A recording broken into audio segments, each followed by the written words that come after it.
Just to say a few words of introduction, Yael is visiting from Reichman University in Israel, and she has over 15 years been studying the soft aspects of the energy system, particularly emphasis on demand-side policies, future energy markets, and how that interacts with climate policy.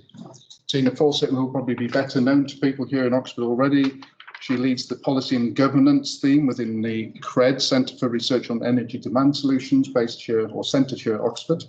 And of course, Tina's research concerns energy use in households and by organisations, and takes a multidisciplinary approach to looking at patterns for energy use and identifying opportunities for how we might reduce both energy use and carbon.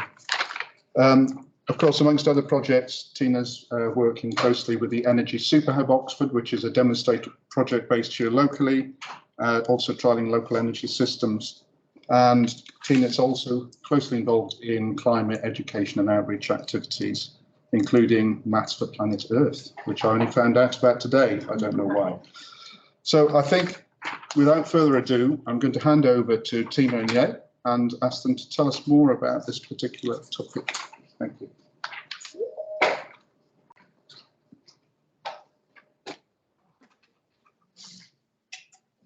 Oh, hi there, everybody. Thanks for coming. So initially this talk was publicised as it was just going to be me, and I was going to be talking about the role of consumers and policy focused and how that reacts, and with individuals and policies. But actually, we've got Yael here who's visiting, and she's got intersecting research which really considers the bigger picture of governance, not just the role of how individual policies are designed. So it seemed a really good opportunity to bring the two things together. So we're going to start with Yael giving this more as a sort of bigger overview about the evolution of demand side policy and energy and the implications for society as a whole.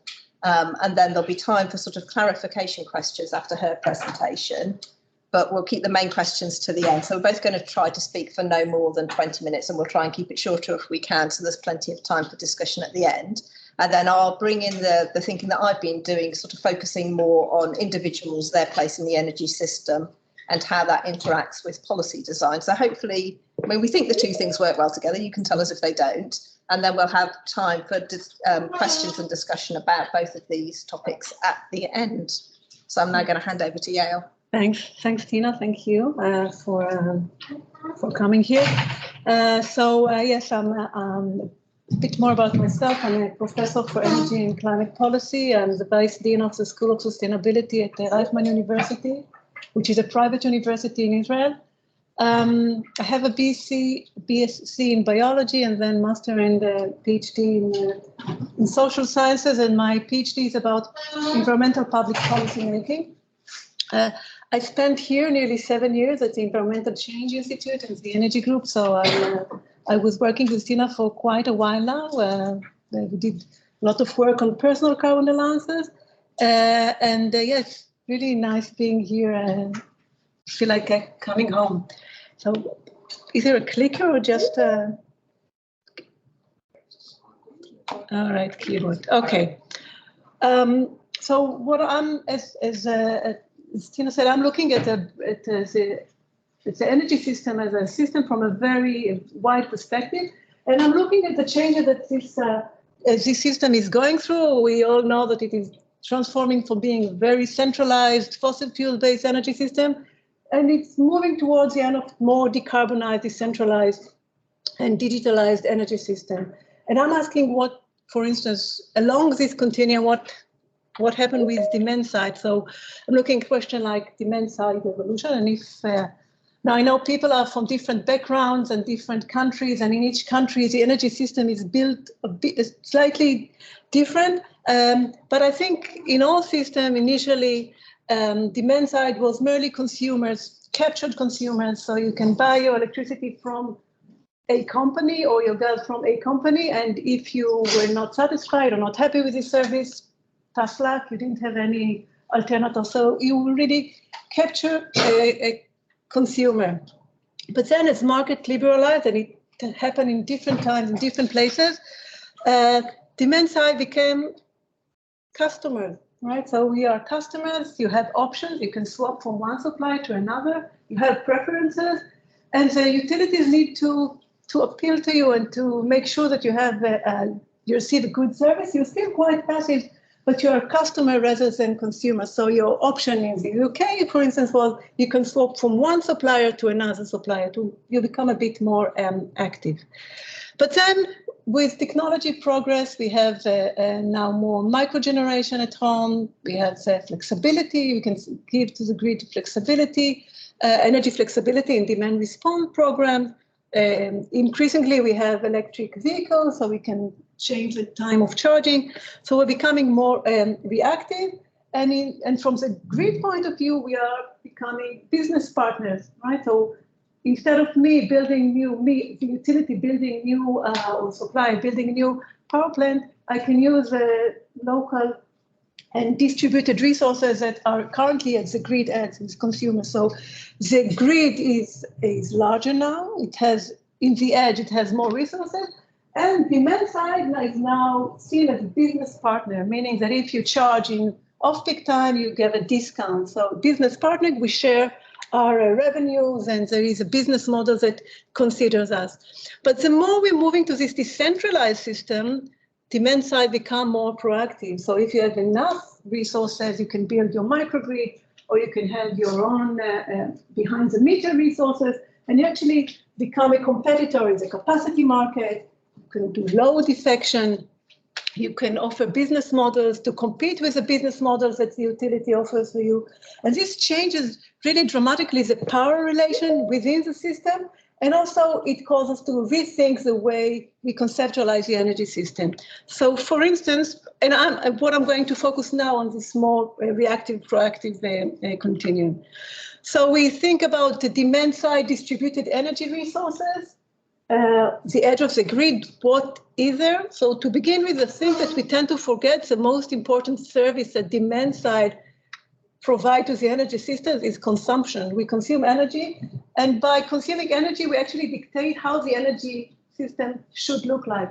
This means how much installed capacity should be put, how much grid should be laid out, the distribution, transmission lines. So this is a very important service that demand sides provide to the grid. However, we also have the ability to reduce demand by energy efficiency. So we give the megawatts. I don't know if you're familiar with the term megawatt. Megawatt is a term coined to describe or to measure the amount of energy saved due to energy efficiency gain. So this is megawatts.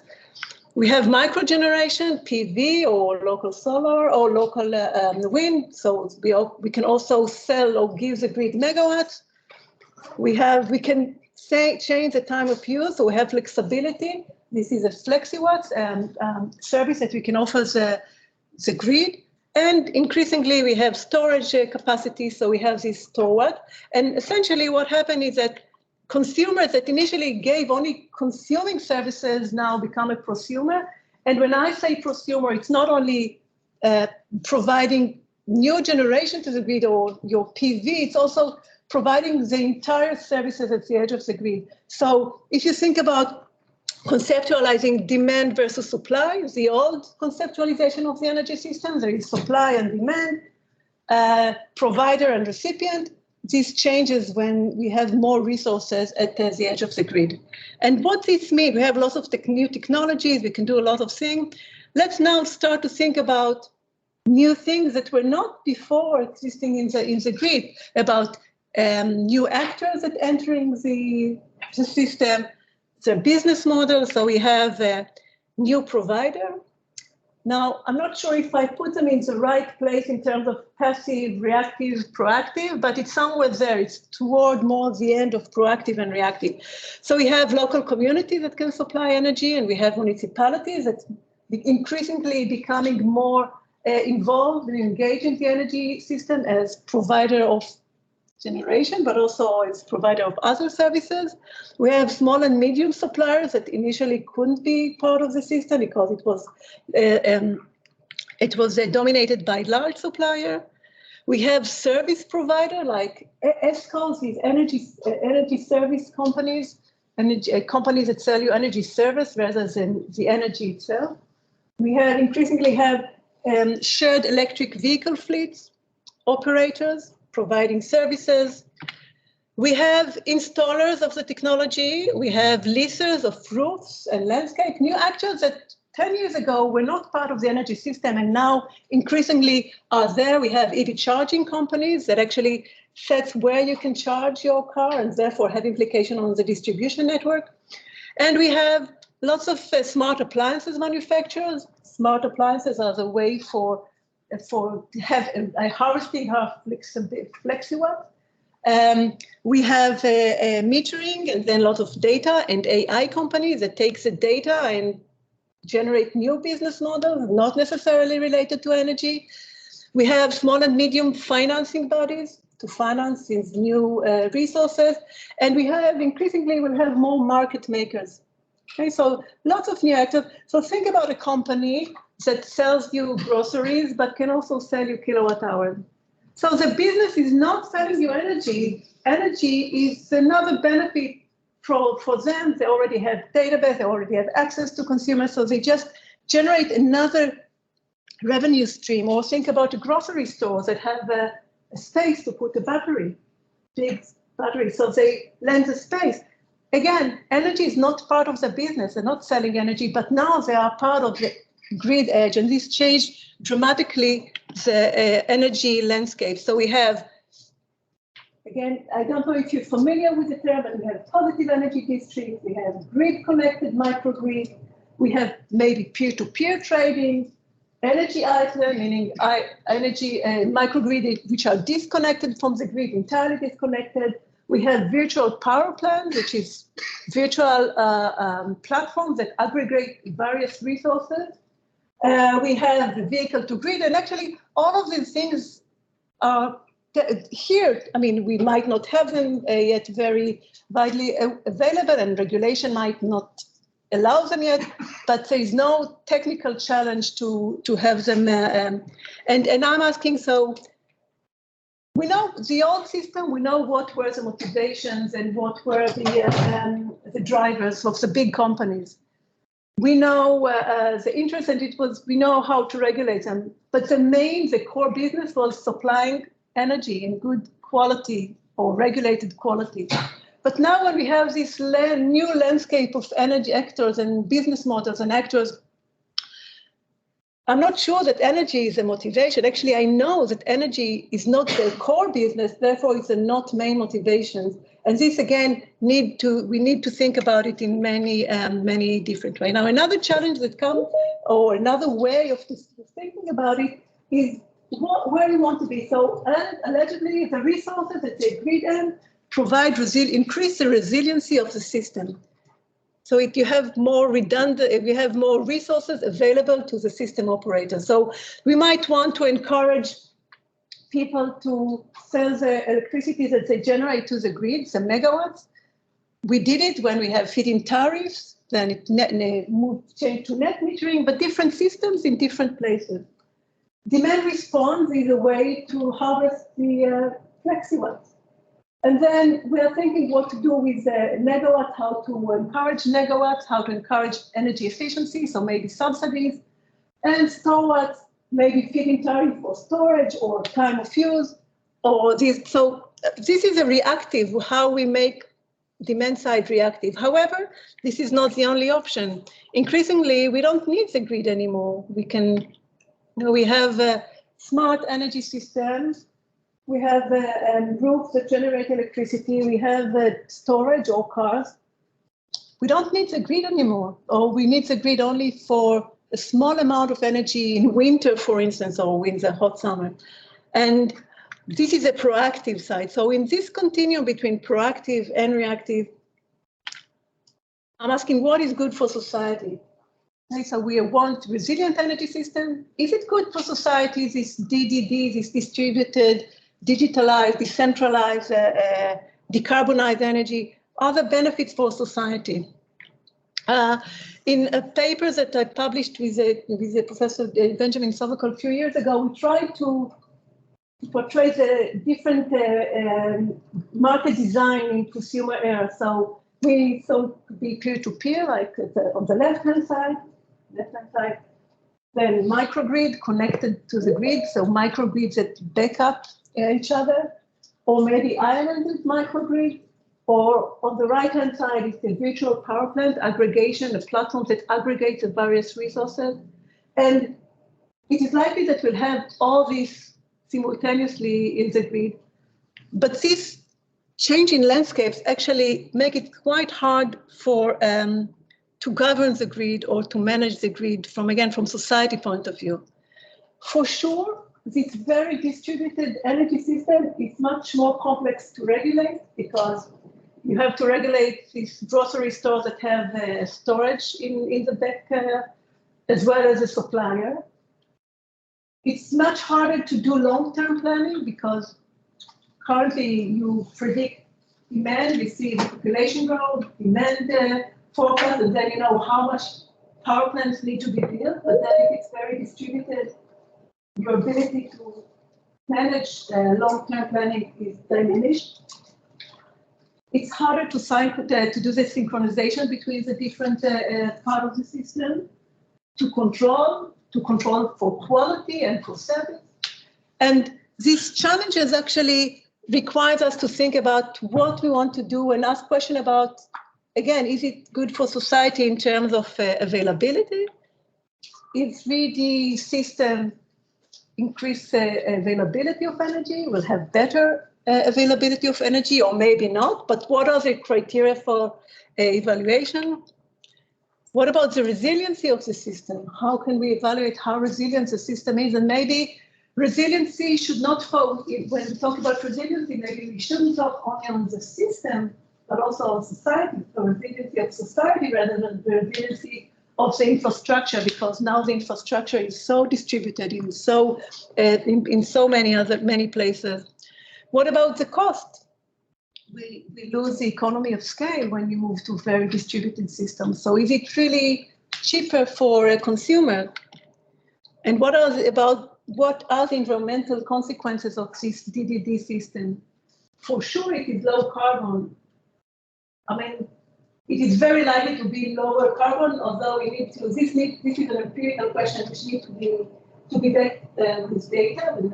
But I'm talking about new things that we have to look at. For instance, e-waste, electric waste, battery waste, dangerous waste that actually is going to be now much more spread in the environment. We also need to look about equity and fairness. What is equity and fairness?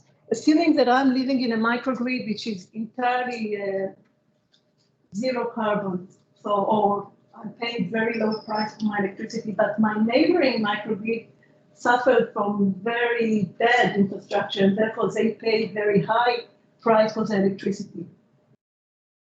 Is it fair? Is it more fair in terms of, when you look at it from a societal point of view, is it fair? And again, what is equity and fairness? Today, it's easy to regulate the price. It's easy to regulate the standards. But when we move away from this centralized energy system, these are becoming more complex. And I'm not saying bad or good, but definitely we need to think about question of governance, etc.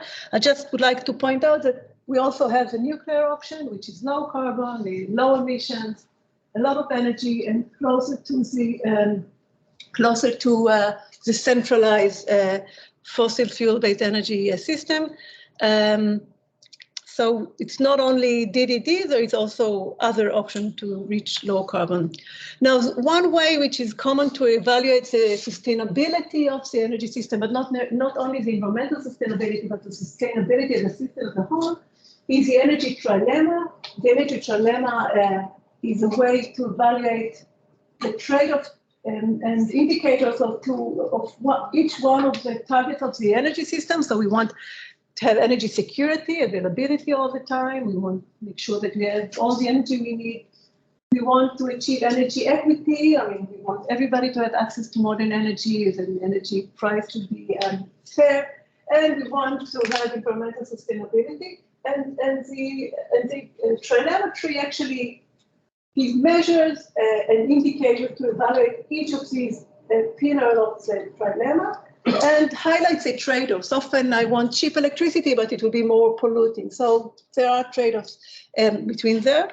And policy and governance, actually, policymakers need to make sure these pillars are balanced. So we are not giving up one criteria entirely up for another one. Although we do it, so when we had more coal in this winter, we are giving up sustainability for affordability and for security.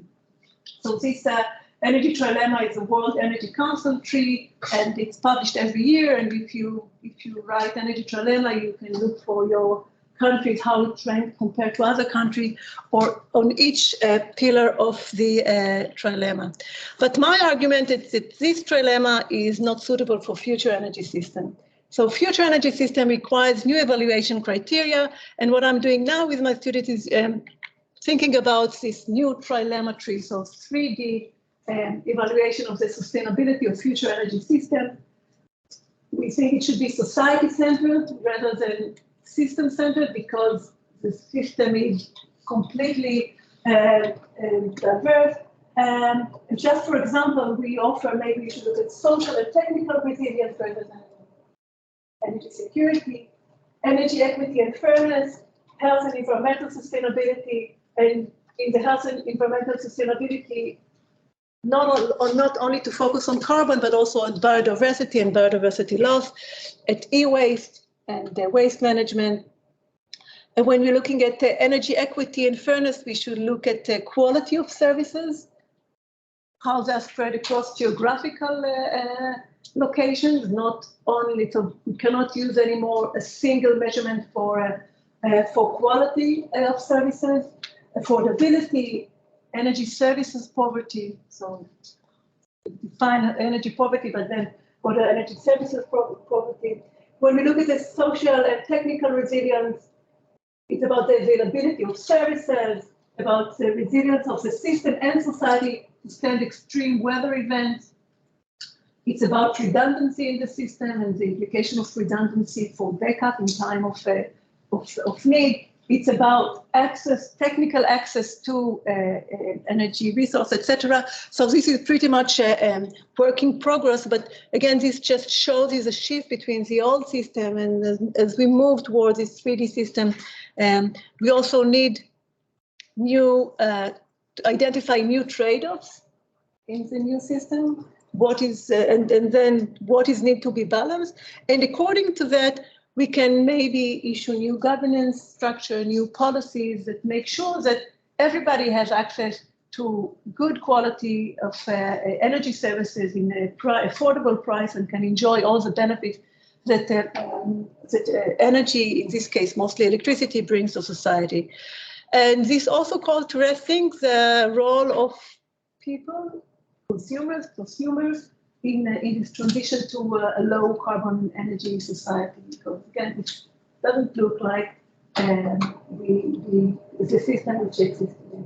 So with that, I'll ask, first of all, if you have questions, clarification questions, and then I was hoping you could please expand a little bit about the social and technical resilience. Are there any situations where there will be trade-offs between social resilience and technical resilience, or why is it important to include social resilience above technical resilience? So social resilience is the ability of the society to bounce back or to recover from extreme something that helps. Sometimes it could be via the technical aspect. Sometimes it's just making sure that you have the components in society to provide the services. Think about ability to deal with extreme heat waves. Do we have sufficient cooling centers? Not about the system itself, it's not about do we have enough wire.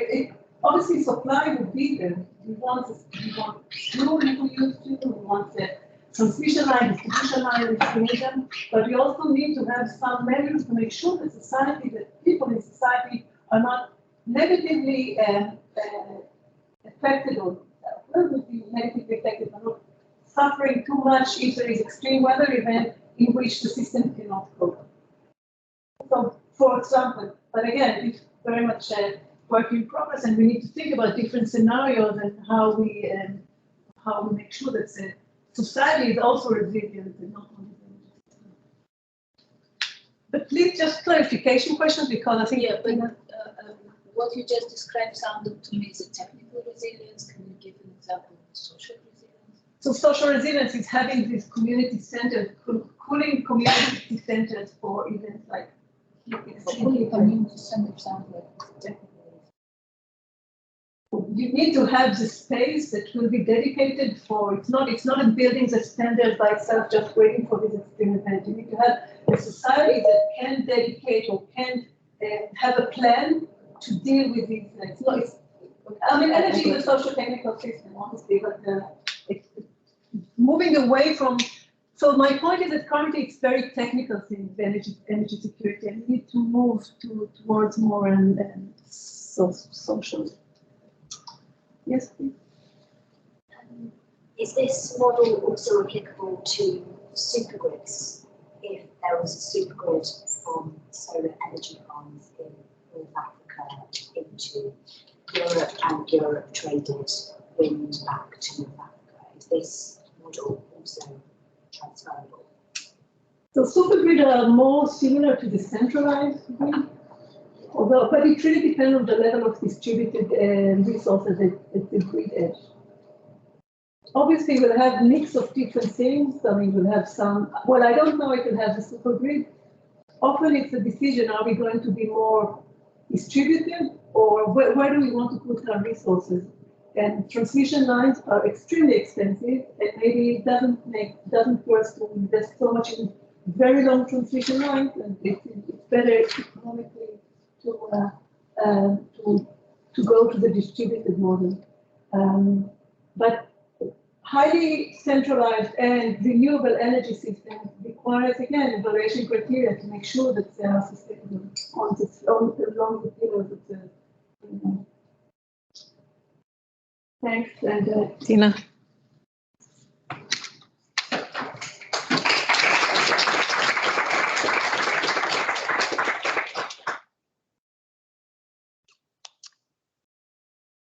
Okay, so now I'm going to try and link what I'm saying to what Yael has just said. So this is what I'm talking about is some research, not a lot of research, a bit of thinking I did towards a conference I attended in the summer.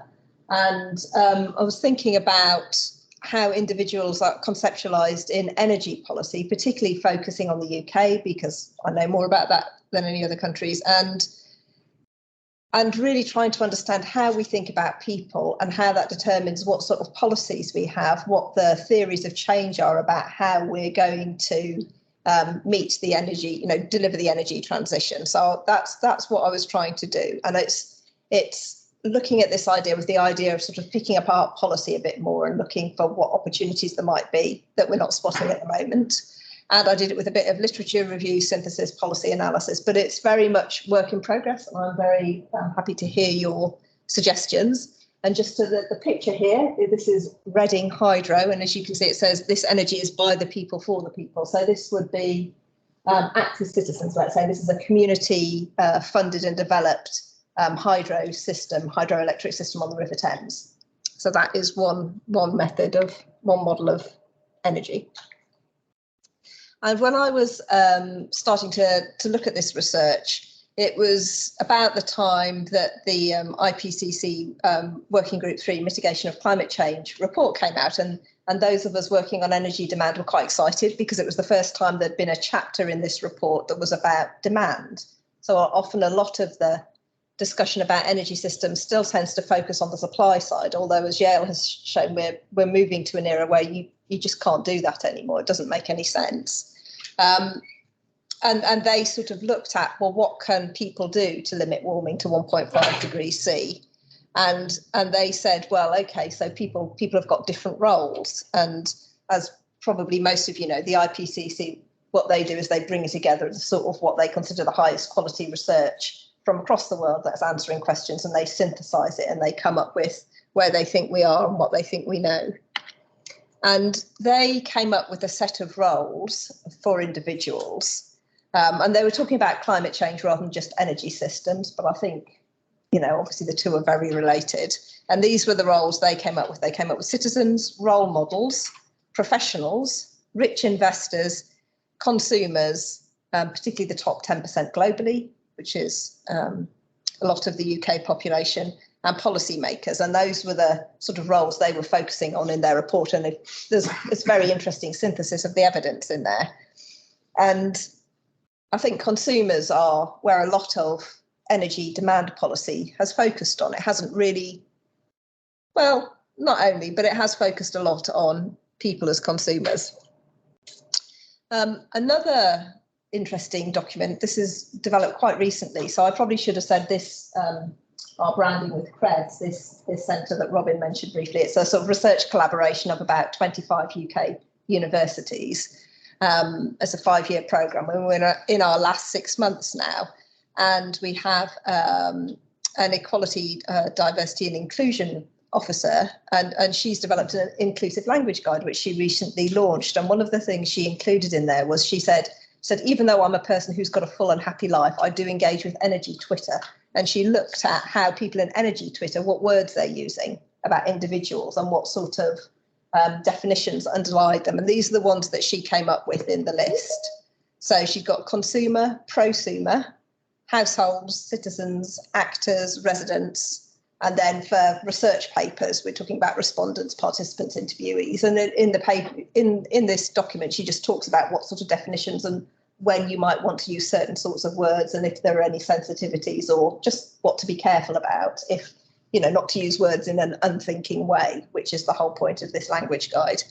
And then there's other words there that probably didn't come up. So customer, which, as Yael said, was you could distinguish from consumer perhaps, and then voter is also not in there. So there's, I mean, I'm sure we could all think of other roles that matter in decision making around the energy system and individuals in the energy system. And so just before I go on to my sort of reflections on this, I'm just going to give the meanings that were in this document, so we're all talking about the same thing. And again, this is covering some of the ground that Yael has already covered. So consumer, so Anuja was saying, well, it still seems to be the dominant framing to describe participants in the energy system, and it historically, of course, comes from the industry point of view.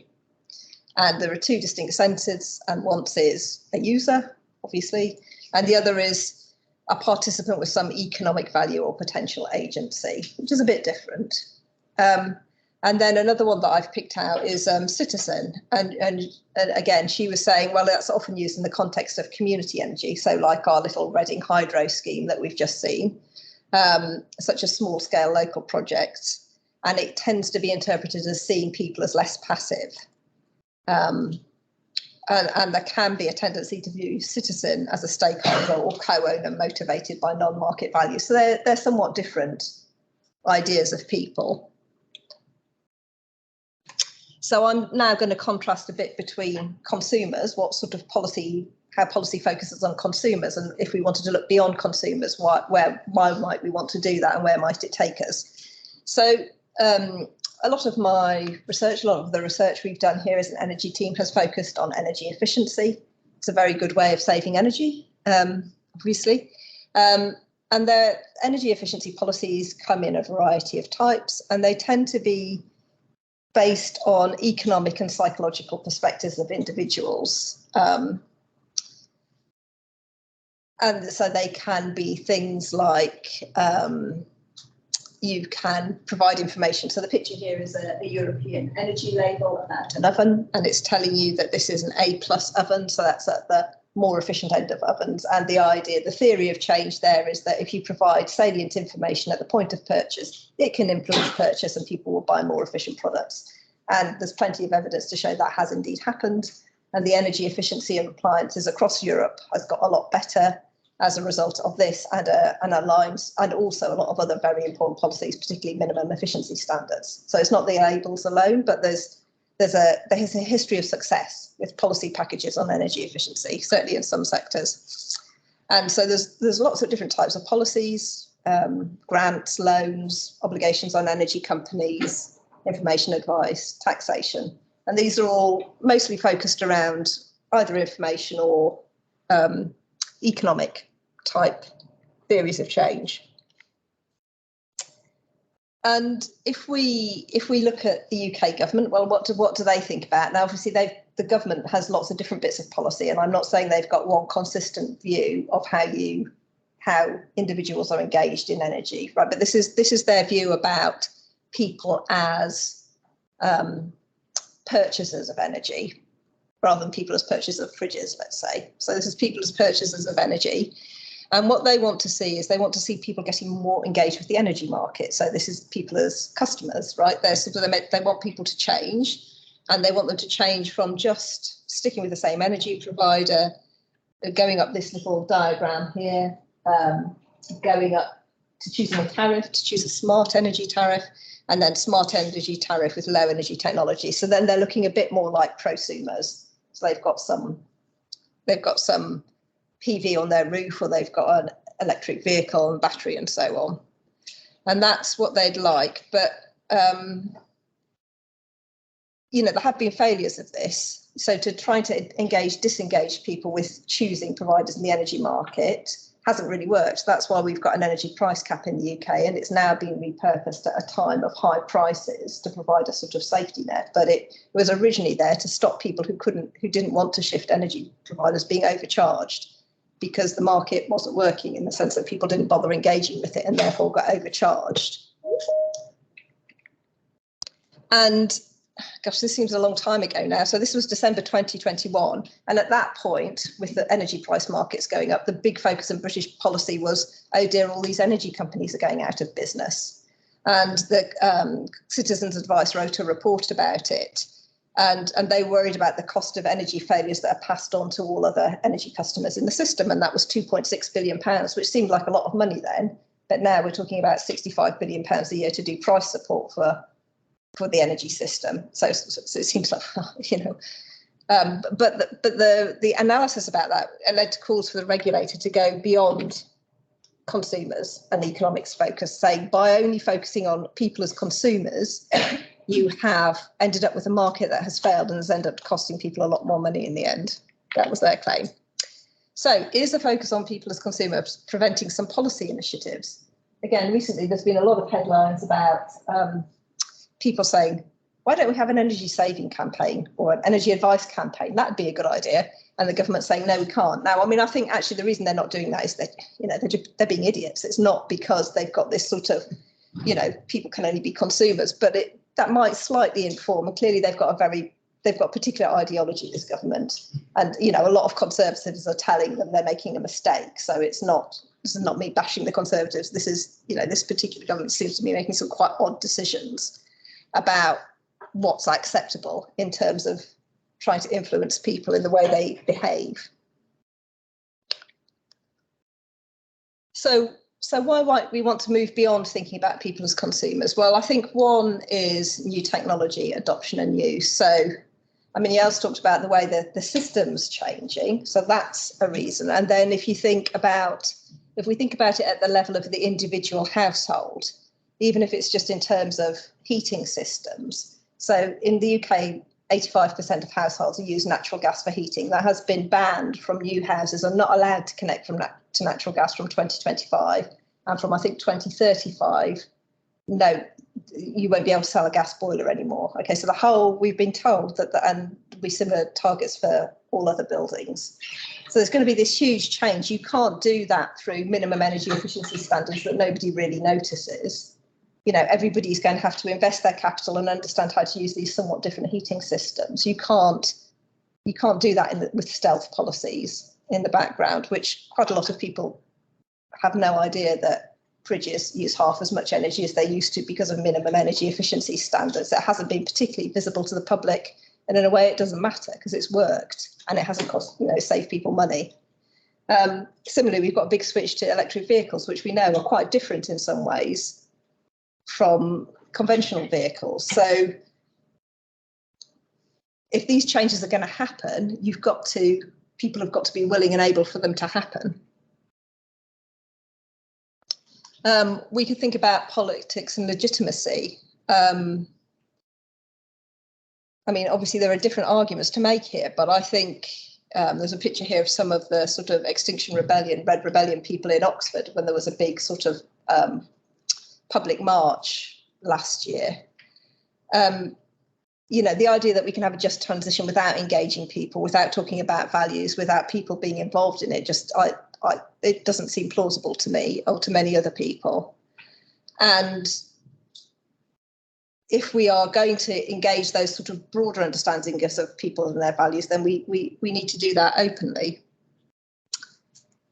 I mean, I think another kind of short-term reason is, you know, if we think about the current crisis, you know, people, you know, prices are, even with all the government support, prices are at least twice as high as they were this time last year. And last year was already pretty expensive for a lot of people. So the economic incentives are there.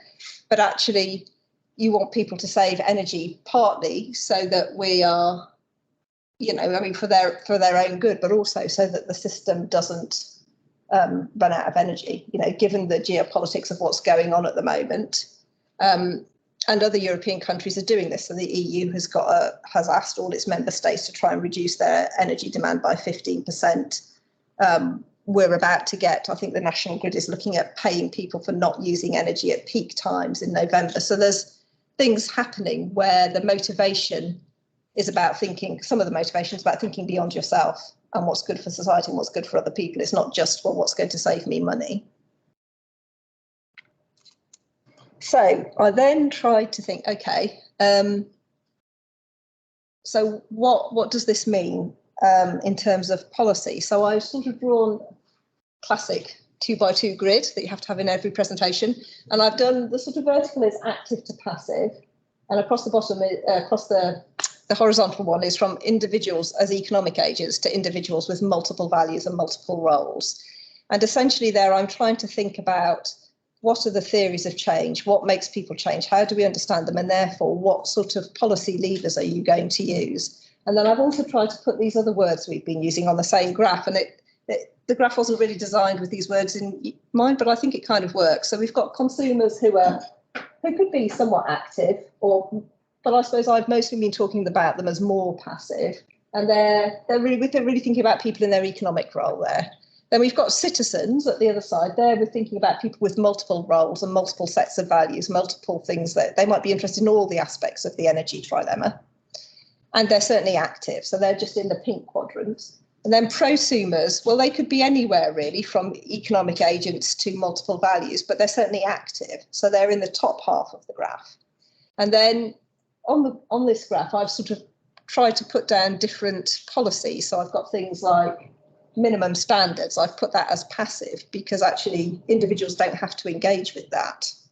They're just there. You can't buy an inefficient fridge anymore. You're not required to do anything about it. Whereas something like, let's say if you were going to have a citizens' assembly that was going to start developing policy, that would be at the sort of top right. They're very active and it's engaging people in their sort of citizen role as well as their homeowner role, their traveller role, all the family role, everything. So feedback on your energy bills, you have to be somewhat active if you're going to respond to that. I mean, if you think people will do nothing, there'd be no point. So you think people will act, but you think it's mostly triggering them in terms of economics, perhaps. So I've put that there. Whereas an advice campaign, I've put on the other side thinking there's probably not, advice campaigns, probably not just about this will save you money. Well, some of them are like that, but some of them refer to environmental values, family values, social values, etc. If that's helpful, where does that leave us in terms of policy? I think one thing we think of is about people being active. Not everybody's got a capacity to actively engage with the energy system. Does that mean there's a problem with having policies that are like that? If we think about the active citizens, are policies in this quadrant, do they deliver deeper change? Well, maybe they do, maybe they don't. I don't know. Would it be easier if we only leave policy in the bottom blue quadrant, where people are just have economic interest and they don't have to do anything? That'd be nice. And is there really nothing in the little green quadrant? I don't know. And effective policy doesn't always need individual engagement. That's for sure. At the level of their sort of minimum standard. So, what are my conclusions? I think my conclusions are that policy at the moment primarily treats people as consumers, either as purchasers of homes or energy using equipment, or as energy users with habitual behaviours that can be changed with economic incentives or provision of information. And so that engages people with one aspect of the energy trilemma, affordability, the old energy trilemma, let's say, but it's not particularly pulling on environmental security values or issues. Many policies require people to be active consumers, but one of the most effective ones, energy efficiency standards doesn't. Although, I mean, I'm saying that's simplifying, of course, because actually you need democratic consent to put these policies in place in the first place. And when we were going in the UK, when we were going up to the EU referendum, the EU deliberately decided not to put energy efficiency policies on toasters and kettles because they thought it would wind up the British right-wing press and would make it more likely that we Brexited, which of course we did anyway. But, so, I mean, these policies can be very political. So I know I'm simplifying when I'm saying there's no involvement from people. That's not quite true. I think my view, I haven't presented this evidence, but I think the evidence would show that policies which combine multiple levers of change, so economic, social and psychological, or which move beyond efficiency to sufficiency, will be important in the energy transition. And that's moving away from just a consumer model. I think there are reasons in principle and in practice to prefer engaged citizens. However, that's, as I've just said, that puts more responsibility on people and not everybody's got the capacity to act. So I think there's a lot of questions. I don't think this drawing a little graph solves it all by any means. But I think by looking at policy in this way and focusing on the underlying theories of change, we can think about how policy design needs to move, just like Yael's been talking about how governance needs to change. We can think about how individual policy design needs to change to deliver this kind of net zero and greater carbon emissions reductions that we all want to see. So I'm going to stop there. And then both of us are happy to answer any questions that you've got. Right. Thank you. Thank you very much, Tina and Yael.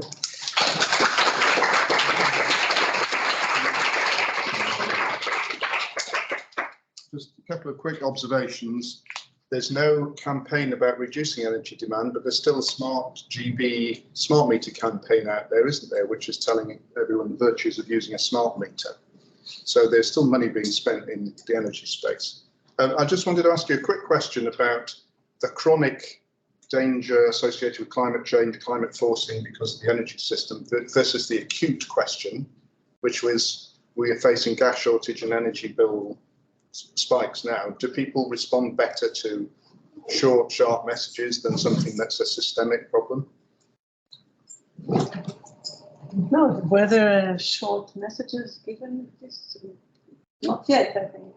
We know that they are effective. We know that short messages for acute times are effective. People change their behavior. They understand that if they won't change their behavior, they might not have energy. Usually it is behavior not last for long. Tina, do you think there's anything that could be made more permanent out of a short-term response, having a cooler shower? Well, I mean, it's quite interesting post-COVID. So people have looked at what's happened, during COVID, obviously, particularly travel energy use went down a lot. And in the UK, it's still down. So people are still not travelling as much as they used to. So there's some hope that some of those, like obviously there's more working from home, there's less, walking has gone up as a mode of transport. There's, various things have happened that have stayed locked in. Not much really happened on energy use in buildings. I mean, some things happened, like there was less use in some commercial buildings, but I don't think it's been that important. But I mean, the price rises are so huge this winter actually is really quite scary because we know elasticity of energy demand in homes is very low. People don't, you might be able to save 10 or 20% of your energy without investing any money, but you can't halve it. I mean, that's, most people certainly can't halve it. 20% is a lot. And 20% would be a lot. Yeah, that would really be a lot. They spend on energy. But they can't, yeah. And just a reminder, we had Gillian Cooper from Citizen Advice come to talk to us earlier this year, talking about the failed suppliers and all of those costs being added onto energy bills, which I think would have been very obvious to people had there not been a huge increase in the price of wholesale gas and electricity. Anyway, I'm not meaning to hog it, so could I open the floor to people?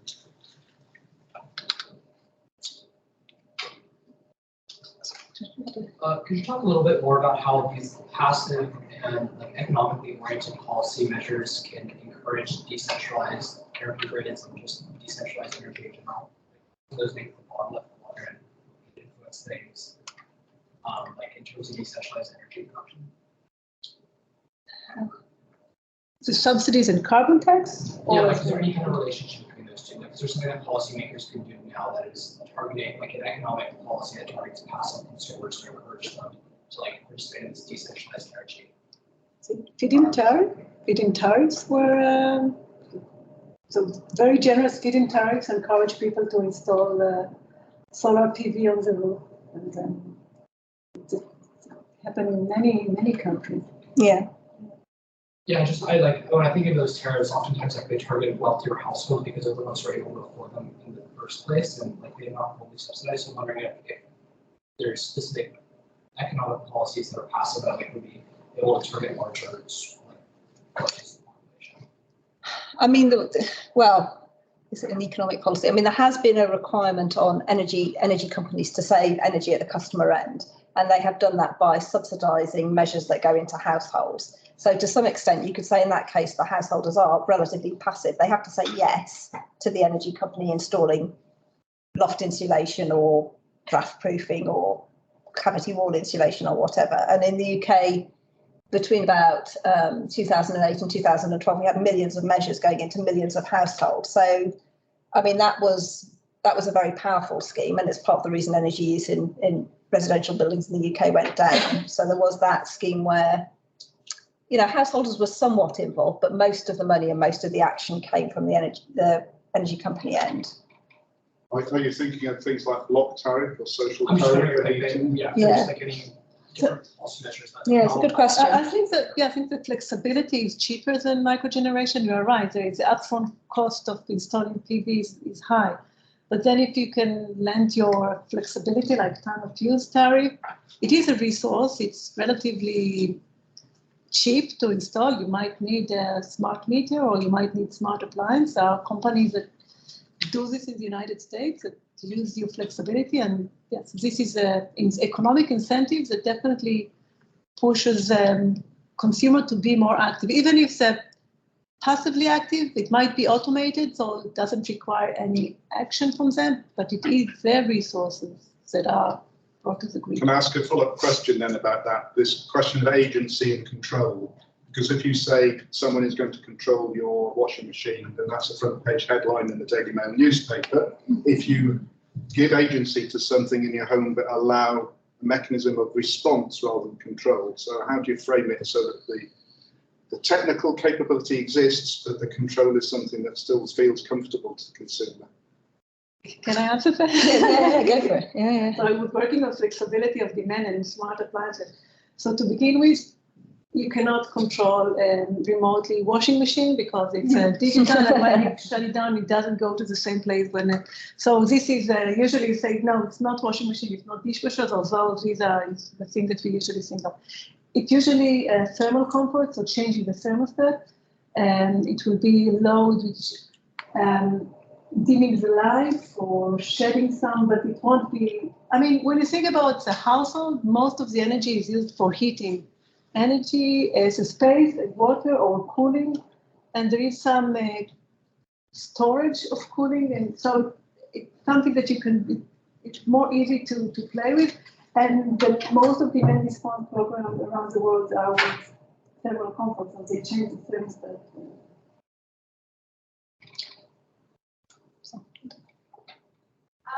I thought that was so interesting, and both talks went together perfectly. I thought it was, so you were saying we're going from a centralized fossil fuel-based system to a decentralized one.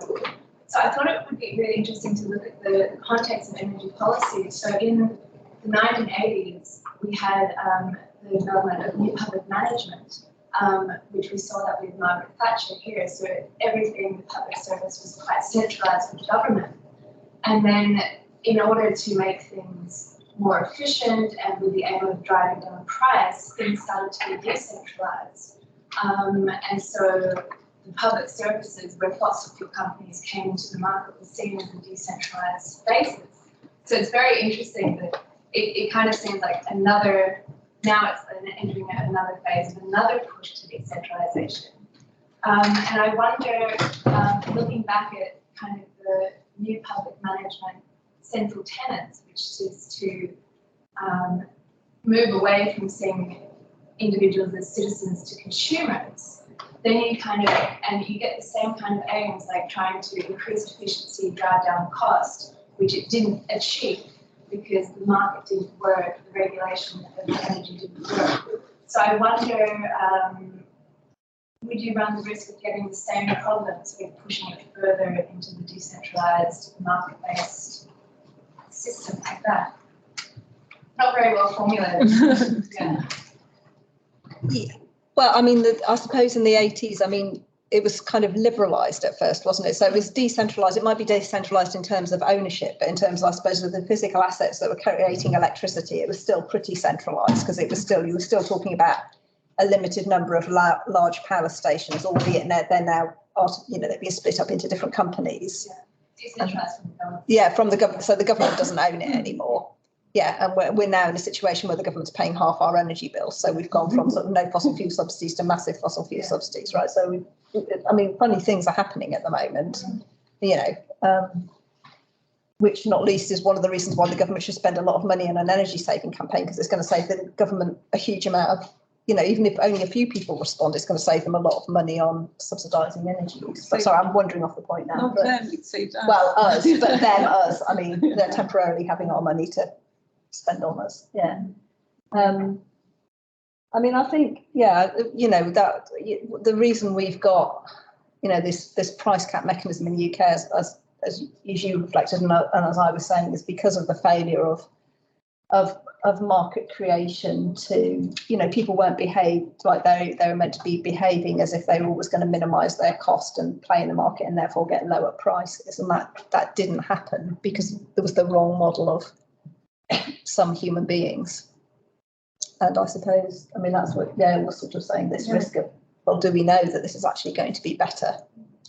Because who's, you know, what are the interests of all the people supplying all this stuff? I mean, some of them are us, but some of them aren't us.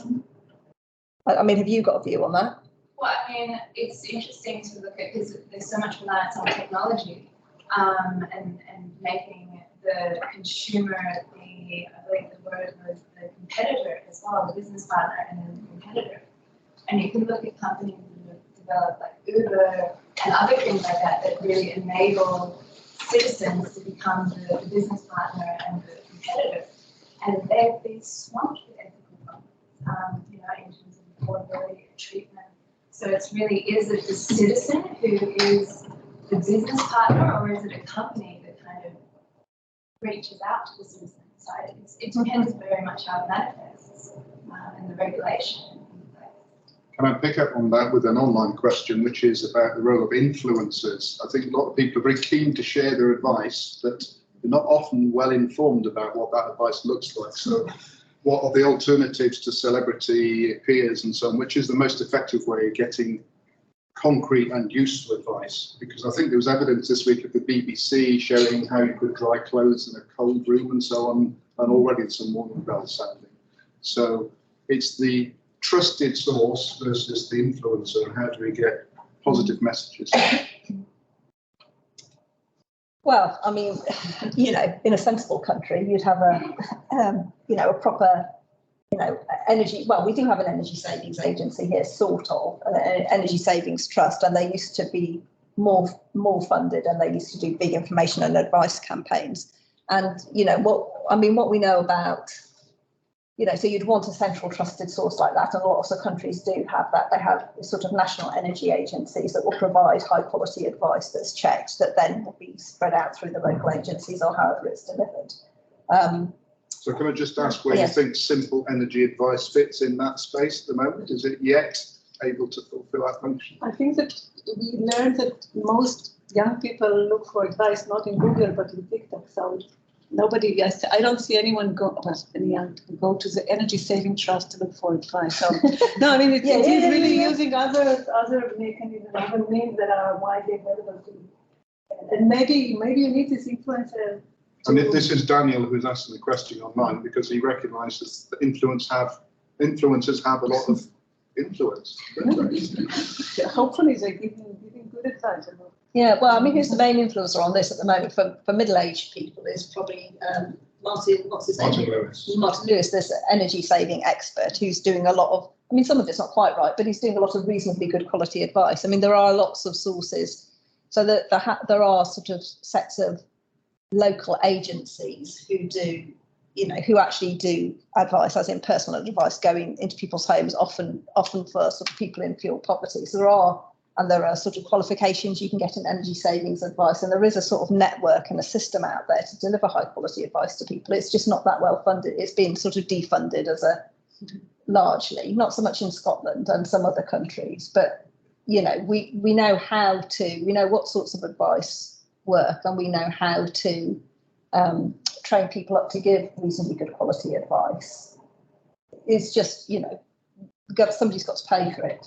Would it be possible to show a return on that investment is better than some of the other methods? Yeah, I mean, certainly the Energy Saving Trust have done evaluations of their own campaigns, and of course it relies on them. They give advice to people and they say, so how much are you going to invest? And then they make up a number and go, yes, our energy saving advice has, you know, resulted in 3 times the amount of whatever the numbers are. You know, I mean, those numbers are always a little bit made up, but I think there is quite a lot of good evidence showing it works. It does work. So, any other questions from the audience? Sorry, this seems a bit out of scope, but I was just wondering, reflecting on the current situation in Zaporizhzhia and the nuclear plant there, if when we're talking about socio-technical resilience, whether we're factoring in, or to what extent we're factoring in the idea that everybody wants it to work, or to what extent we panic sabotage, or you know, maybe not only necessarily the bodyguards, the guards to guard the facilities, but also, you know, the intelligence agencies that need to be spotted using potential terrorists, etc. to make sure. I don't know. Maybe it's a huge thing, and I'm working a lot on energy security, and actually cybersecurity is the greatest risk for energy system. Definitely when it's more distributed and you have more resources at the edge of the grid. So yes, billions are invested in cybersecurity to make. And then so it's terrorists. Definitely in Israel, that's the main way to look at energy security. Maybe too much rather than thinking about long-term planning, but. It is there, and distributed systems are often seen that on some aspects are better because you have more resiliency in the system. So one power station, one area, it does not have electricity, you have a backup from another microgrid. But then the more distributed the edge is, the more places where cyber attacks could be. This is a short answer. So. It's a bad thing. In terms of kind of how to engage the general public in a more passive sense, I was wondering how much focus has been put on public pressure against, you know, policymakers. So, you know, the Extinction Rebellion idea was that if X percentage of the population protest, change will happen. And while I actually do think that change did happen, it was mostly behind the scenes, it wasn't particularly visible, and that, you know, if people feel like they are not making a difference, they are likely to stop. But, you know, you are seeing an increase in the just don't pay thing, which is ultimately a form of activism, but it's a very passive form. It's action by inaction. And I wonder if there's any kind of evidence of what kind of activity might actually capture public interest in that sense. So there's activism in terms of influencing public policy making, you mean, as opposed to activism that engages people? Because obviously with, you know, well, particularly with Fridays for Future and that movement, I mean, obviously we know there were sort of millions of young people out on the streets demanding change, and we heard a lot about that for a long time. And then, of course, that before we could see how influential. I mean, I think it has been influential if you look in some ways, if certainly at the level of rhetoric, if you look at the number of cities worldwide and cities in the UK that have adopted net zero targets, often frankly fairly ridiculously ambitious that there's no way they can meet, but they were responding to what they felt was their public calling for much greater and more urgent action. And unfortunately for the cities, some of them haven't thought hard enough about what powers have they got and what are they actually going to do to meet these targets. But I think, you know, at that level, you could say that's one direct output of that. You know, and then we've got people like kind of Insulate Britain saying really radical things like, why don't we do some more insulation? Wow, you know, this is radical policy, is it? But you know, unfortunately, certainly it's not true in other European countries, but in the UK at the moment, you know, we're just in a bad place with public policy on energy demand. The government's not been doing very much and it's going backwards at the moment. And that's, you know, very unfortunate to say the least. But in other countries, it's not the same. So I was in Ireland earlier this year, and on my phone I was getting constant energy saving messages on social media. The government's obviously putting a lot into that. They're also investing in deep retrofit of homes. I went into the post office and there was a big stand there about how could you improve your home, get a low energy, you know, loan stroke grant here. So it's not like the story in the UK is the story everywhere. We're just in a particularly, you know, unhelpful political moment right now. Hopefully it's just right now. I guess we've got time for a couple more questions, if you're okay with that, you two. Yeah. Sorry, Richard.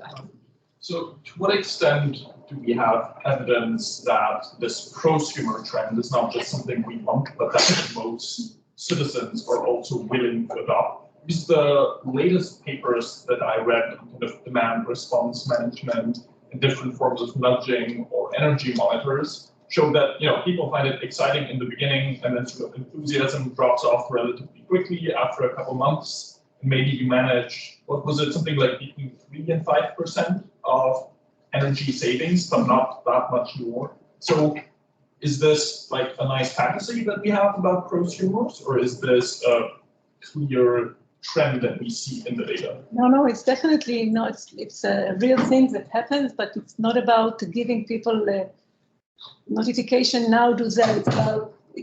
It's about the automation of the resources. And increasingly, when you move toward more, say, for instance, in Israel or in California, more solar energy, which has very particular supply curve, it's more, the most important thing is not necessarily to save energy, but to reshape the demand curve to fit with the supply. And here, automation is it's crucial, automation, to make it happen. And therefore, it's not about, I entirely agree, active behavior is last only for a short period of time. You can harness, like it will last for the winter, but most of the behavioral change do not last for long unless there is more structural change. For instance, Tina gave the example of commuting less to work. That happened because actually the workplace changed. The workplace allowed people to work from remote, therefore they don't need it. So there was a wider change in the system rather than only in the consumer behavior. So I assume that as the system changes to incorporate more non-dispatchable, intermittent, renewable energy systems, these resources become more crucial. And therefore, without having this engagement, even if it's automated and not active engagement, the system will be much more expensive for consumers. Therefore, there is another incentive to do it. I hope I answered your question. Okay, if people don't mind, I think we will say thank you very much to Yael and Tina.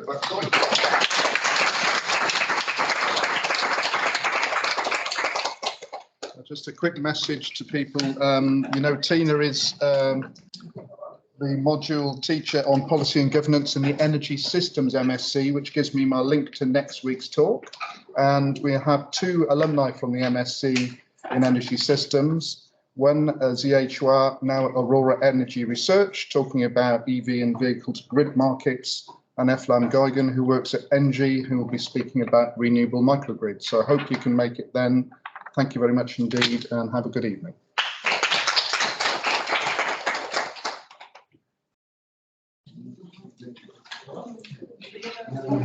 Awesome.